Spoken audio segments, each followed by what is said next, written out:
É um prazer falar com você, novamente aqui na Luiz e Lana Serviços Médicos. Nós vamos falar sobre ultrassonografia com Doppler colorido das artérias carótidas e vertebrais. Nós prestamos um serviço inovador e procuramos sempre satisfazer as necessidades dos nossos usuários, dos nossos pacientes e dos nossos colegas médicos solicitantes dos exames. Logo, nós vamos falar sobre ultrassonografia, e esse é um exame bastante interessante porque ele é capaz de oferecer dados importantes a respeito da doença cardiovascular. Nós sabemos que a doença cerebrovascular, o acidente vascular cerebral, o derrame, ele é a segunda causa de morte no mundo. E o diagnóstico precoce de estreitamento, obstrução arterial promovida por placas na região do pescoço, ou seja, o sangue que sai do coração e vai para o cérebro, ele é importante, uma vez que a doença obstrutiva dessa região é uma das mais importantes e que tem um tratamento, que tem uma solução e pode mudar o prognóstico da doença. Se você descobre que tem uma obstrução na artéria carótida, você consegue fazer o implante de um stent após uma angioplastia dessa região, ou operar o vaso, fazer uma endarterectomia. Os resultados são muito bons e, em geral, você evita todo o problema de sequelas relacionadas à doença cerebrovascular. O exame é um exame simples, ele tem uma duração de algo em torno de 15 minutos, ele é um exame não invasivo, não existe um preparo específico, o paciente fica deitado numa maca e o médico usa um transdutor,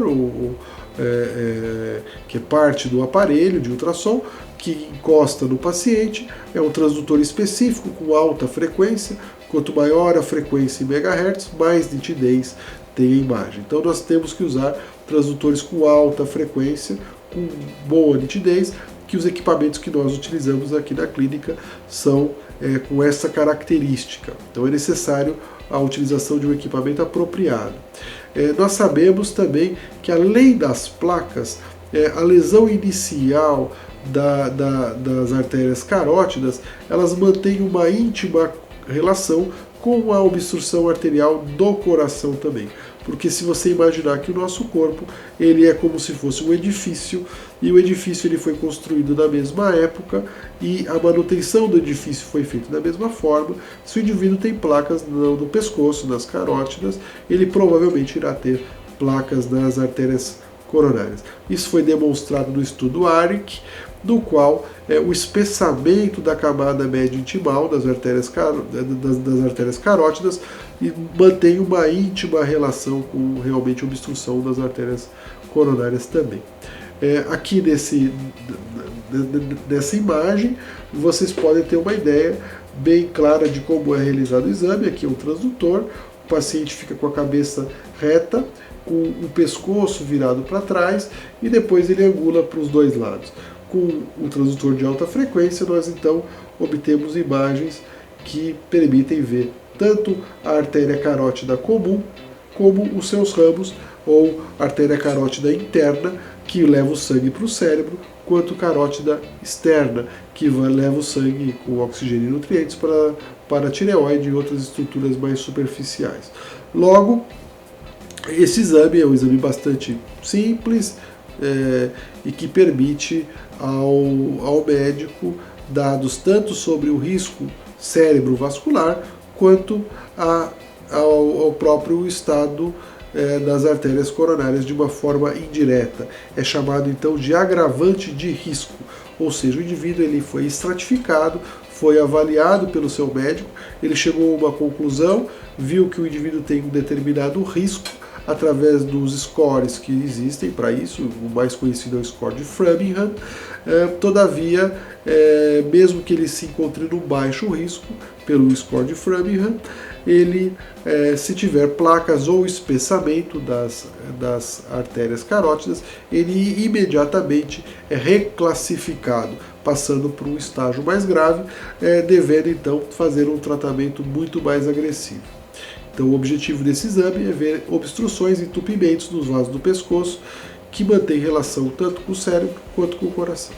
Aqui são os agravantes de risco, que é um slide da Sociedade Brasileira de Aterosclerose.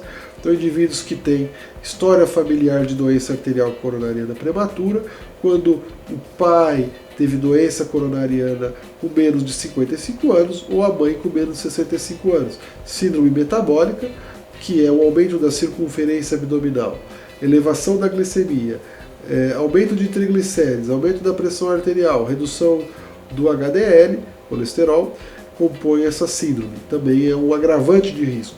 A perda de proteínas pela urina, outro agravante de risco. Hipertrofia ventricular esquerda, outro agravante de risco, que é o aumento da massa muscular vista pelo ultrassom do coração, chamado ecocardiograma, ou através do eletrocardiograma também, mas o eco é melhor para essa finalidade. Insuficiência renal crônica, quer dizer, o rim parou de funcionar de forma adequada. Elevação de uma proteína chamada proteína C reativa, que é uma proteína de fase aguda, liberada pelo fígado em situações inflamatórias. E evidência, aqui é onde está o nosso ponto, evidência de doença aterosclerótica assintomática, estenose ou espessamento de carótida. Outros exames também podem ser usados para essa finalidade, mas o mais comum, o que rotineiramente utilizamos, é o exame de carótidas. Bom, era isso que eu tinha para falar sobre ultrassonografia de artérias carótidas e vertebrais. Foi um prazer falar com você.